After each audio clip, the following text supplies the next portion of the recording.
Señoritas, caballeros, amados del reino, seguidores fieles que son ustedes, qué lindos. Dios les bendiga. Dios les guarde sus vidas, amados. Dios guarde sus vidas ahora aquí en la tierra para que así mismo se cumpla en el cielo. Su palabra nos enseña que la gloria de Él es en la tierra, así mismo en los cielos, o en los cielos, así mismo en la tierra. De nosotros depende cómo la vivamos aquí.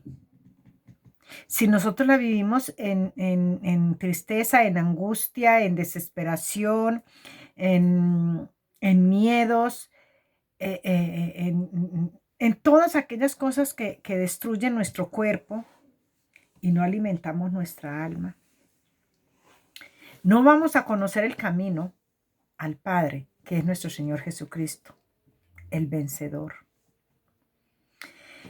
Y fíjese que Él conoce todas tus entradas y tus salidas, lo dice la palabra. Él conoce tus caminos y Él conoce aún la palabra que está en tu pensamiento antes de que tu lengua la pronuncie. A Él no le podemos engañar. Quizás a veces nos cuestionamos, a veces decimos el por qué me tiene que pasar a mí, qué tiene el Señor contra mí. Y su misericordia es grande, ¿saben por qué? Porque somos nosotros los que no hemos alcanzado a conocer la misericordia de Dios. Y cuando nosotros no alcanzamos a conocer la misericordia de Dios, mucho menos la vamos a tener en nuestro corazón. El Señor te formó a ti en el vientre de su madre, me formó a mí. Y tú crees que ahora con todo lo que Él ha hecho en nuestras vidas y nos ha demostrado su amor paso a paso, su misericordia. Lo más importante es su misericordia. Y nos la ha demostrado cada día. Y a veces en los momentos de tensión, a veces en los momentos de flaqueza, le cuestionamos. Y fíjese que Job, cuando Job empezó a reclamarle al Señor, el Señor le dejó que hablara todas sus tonteras. Él le dejó que hiciera todas las preguntas que tenía que hacer. Él le dejó que hablara todo lo que tenía que hablar. ¿Cuántas veces Él nos habrá dejado hablar todas esas tonterías que nosotros a veces por ignorancia presentamos delante de Dios? Fíjese que yo a veces he escuchado oraciones, mis amados, que no se ora al Señor por su amor y porque nos ha guardado y porque Él es fiel con nosotros, sino que han sido oraciones de reclamación. Como que entramos nosotros al trono del Padre a juzgarle. Como que nosotros somos los jueces que entramos a decirle, si te he orado por esto y te he clamado por esto, ¿en dónde estabas tú? Cuando yo oré por mis hijos, o cuando oré por mis finanzas, o cuando oré por mi negocio, o cuando oré por mi familia, o cuando oré por aquella persona que amaba y que tú la quitaste de mi camino, ¿dónde estabas? Y se los digo es porque hace mucho tiempo, cuando fueron mis sobrinos, mis dos sobrinos fueron apartados de este mundo por las manos de un cazador. Eso era lo que le decía su madre. ¿En dónde estabas tú cuando mis hijos fueron destruidos? Y fíjense que por pura misericordia el Señor no nos responde. Porque recordemos que cuando el pueblo de Israel andaba por el desierto, ¿cómo será la voz del Señor? Imagínense ustedes cuando llegamos con esas preguntas, unas preguntas tan tontitas, y llegamos preguntando, ¿en dónde estás tú cuando hicimos este clamor y no vimos tu mano de poder obrar?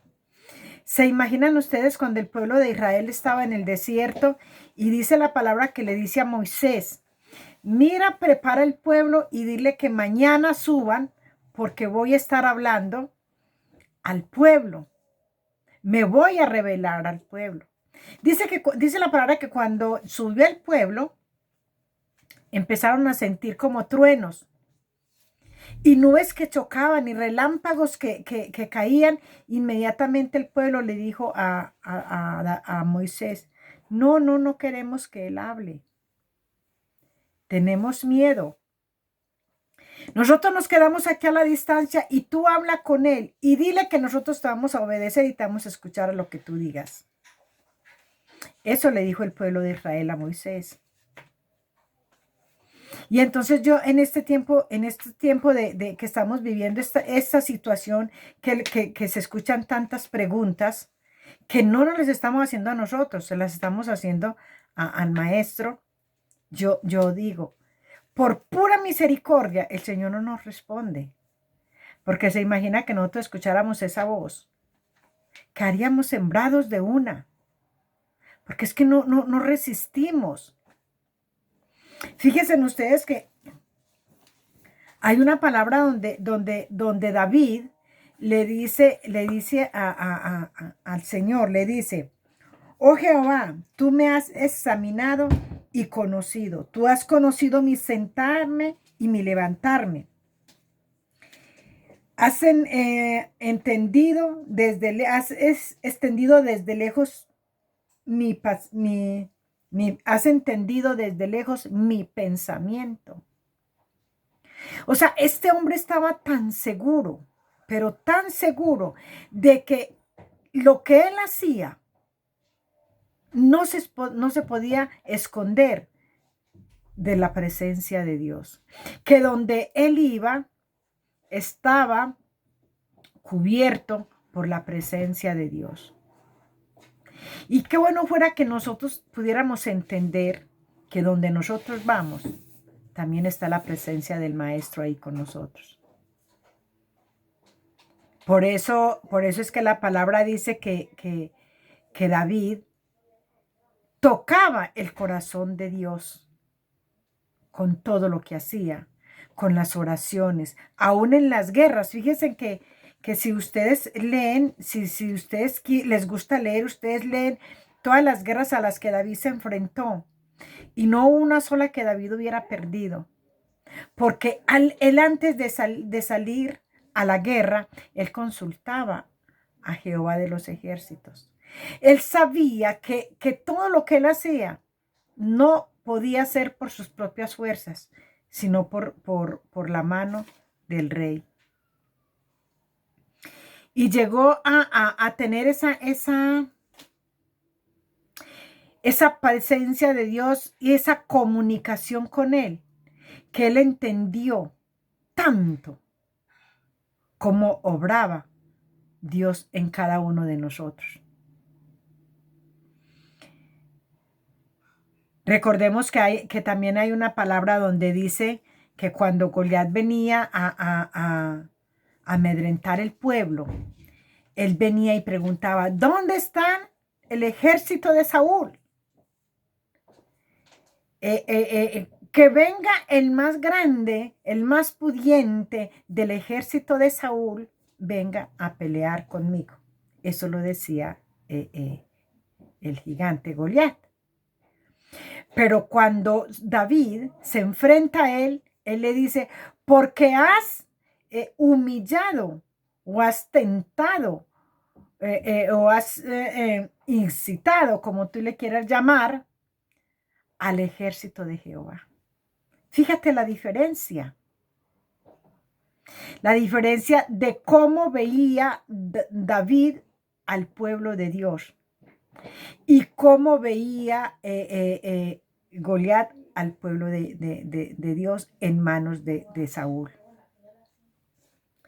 Cada palabra que nosotros expresamos, de esa palabra que nosotros expresamos, depende de la bendición que tú estás esperando de parte del Maestro. Fíjate, Saúl nunca fue capaz de enfrentarse a este gigante. Saúl tenía los ojos puestos en esa armadura, en esa coraza que se ponían, y tenía los ojos puestos en el ejército de él, en todos sus soldados. Pero David veía al pueblo de Dios como el ejército de Jehová, como el ejército de Dios. Por eso es que nosotros muchas veces vemos hermanos, hermanas y hasta vemos personas que son más bendecidos que aquellas que se dicen ser evangélicos, ser cristianitos, ser seguidores del Señor. Porque es que como que les empujara algo a caminar, pero no por fe, no por lo que creen, no por lo que es el rey, sino como empujado, como por si algo me pasa, pues entonces al fin y al cabo yo andaba a los pies del maestro. Pero no se tiene esa convicción de que pase lo que pase, el que hasta hoy me ha sostenido y el que me ha permitido caminar hasta el día de hoy ha sido el maestro. Y yo me pongo a ver este hombre a David, esa importancia que le daba a todas las cosas del Señor. Yo no vengo a decirles a ustedes que él era perfecto, no, porque él era una persona como tú y como yo. Y cometió cantidades de errores como los que cometo yo. Pero fue una persona que reconocía sus errores y sabía dónde ir y dónde se postraba y a quién le iba a suplicar perdón.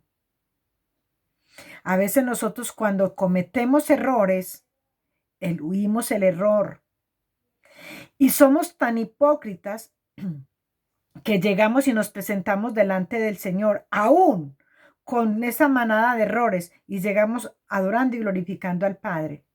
Cuando el Señor conoce tu pensamiento, no hay un solo rincón de tu vida donde el Señor no tenga los ojos y te conozca.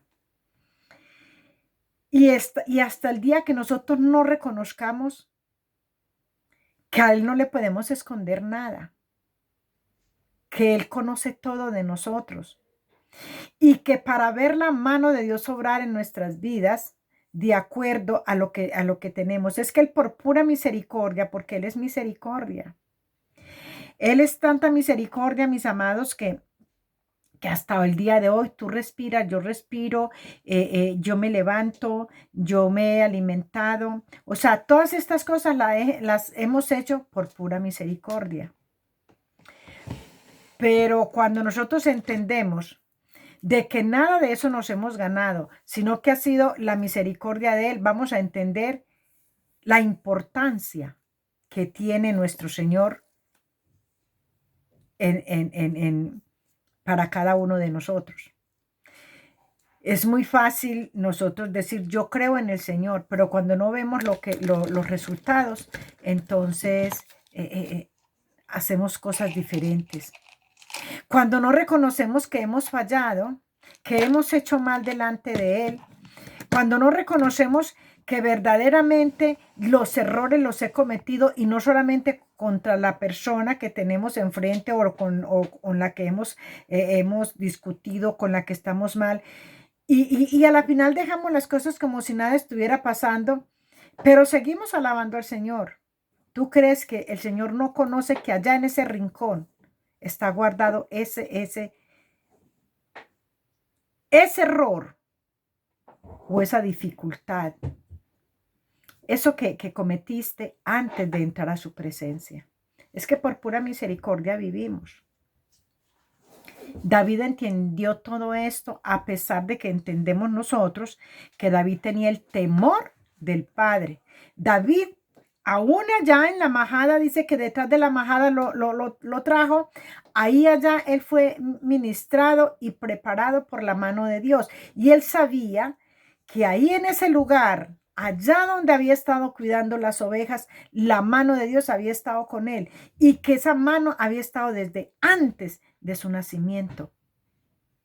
Qué lindo fuera que nosotros pudiéramos reconocer. Y por eso este hombre no hubo una batalla que él hubiera perdido, porque él sabía, él iba seguro de que adelante de él iba el rey. Y fíjese que es que aquí en el Salmo 139 hay una palabra que me sorprendió, que todo el mundo la sabemos y la hemos leído, pero él a mí me la ha hecho entender de una manera muy especial. Dice en el Salmo 139, 16, dice, mi embrión vieron tus ojos y en tu libro estaban escritas todas aquellas cosas que fueron luego formadas, sin faltar una de ellas. Lo vemos y podemos pensar, es la creación. Pensemos en la creación, cielos y tierra. Pero esto lo está diciendo David. David dice que siendo un embrión, o sea, todavía no era un bebé. Era un embrión, pero sus ojos habían visto escrito en un libro todo lo que el Señor tenía lo que el Señor, todas aquellas cosas, dice, en tu libro estaban escritas todas aquellas cosas que formaron luego, que fueron formando luego sin faltar ninguna. Y démonos cuenta que aquí en la tierra pues no falta nada. Todo lo tenemos. Y a nosotros, como hijos y hechura de mano de Él, tampoco nos falta nada. O sea que qué poder el que tuvo este hombre en entender que todo lo que él estaba viendo en su vida y alrededor de él ya lo había visto anotado en ese libro. O sea, esta es la convicción de saber que hay un Dios de poder, de que es el único hombre que dice aquí que aún siendo un embrión vio todas las cosas anotadas en un libro y que después no faltó ninguna, ni en su vida, ni en la vida, ni en lo terrenal, ni en su vida espiritual, ni en su vida material. Todo estaba ahí. Qué lindo saber que como David tuvo ese privilegio, ¿cuántos de nosotros también habremos tenido ese mismo privilegio de ver cosas naturales y sobrenaturales? Pero que solo por el hecho de no creer que dependemos de la mano de Él, que vivimos por misericordia, que nos movemos por misericordia, no hemos obtenido todo lo que Él tiene para nosotros. Y ¿sabe qué es lo más horrible? Que no lo reconocemos. Yo cometo errores y tú cometes errores, pero todo vamos y lo tapamos con una curita. Le ponemos una curita a nuestros errores, le ponemos esa curita ahí y seguimos como si nada, pero cuando chocamos, el golpe va a esa curita, porque esa curita solo tapó la herida, pero no fue sanada. Entonces, ¿qué pasa? Cuando nosotros no se hace curación en esa herida se puede infectar. El problema es que nos molesta demasiado cuando toca, duele cuando se toca esa herida, porque nunca se le hizo la curación y entonces ahí se quedó y se infectó. Y por causa de esa herida, hoy vivimos y vamos como vamos. No nos importa, no somos capaces de pedir disculpa, no somos capaces de reconocer que lo hicimos mal, no somos capaces de entender que aún como estamos, presentarnos delante de Dios, arreglar la situación con el Padre, de reconocer que le hemos fallado. Señor, aquí estoy con mis debilidades, con todo lo que ha sucedido, con todo, pero mira, necesito que laves mi vida, que laves mi corazón, mi mente y mi alma y que sean sanos. Y cuando el Señor hace esa sanidad, venimos a reconocer, el error era yo. Yo era el error no era mi amigo, el error no era mi amiga, el error no era mi vecino, el error no era mi vecina, el error era yo. Y es maravilloso, amados, cuando nosotros alcanzamos a reconocer que el error no lo tiene nadie, que yo soy el error, tú te quedas liberada o liberado. Y ya pueden pasar muchas cosas y pueden suceder muchas cosas, pero tú estás liberado. Lastimosamente no todo el mundo piensa así. Por eso era que David Nunca le guardó rencor a Saúl, mientras que Saúl vivía machacándole a ver cómo acababa con él, porque Saúl nunca reconoció. Él nunca reconoció el error delante de Dios. David sí llegó a reconocer todo lo que era él. Y eso es lo que el Señor nos demanda en su palabra. Reconocer que yo soy el error. Nadie tiene la culpa de lo que está sucediendo. El error es mío. Mis amados, Dios les bendiga. Un besito, les quiero mucho.